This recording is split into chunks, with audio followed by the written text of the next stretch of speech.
¿Seguimos? ¿Sí hay tiempo?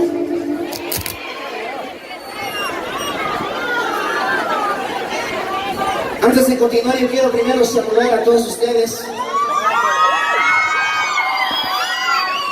Para mí siempre es un verdadero privilegio venir a esta tierrita linda, donde me reciben con tanto cariño. Dios les pague.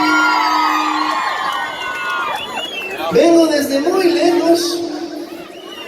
¿Qué dice usted?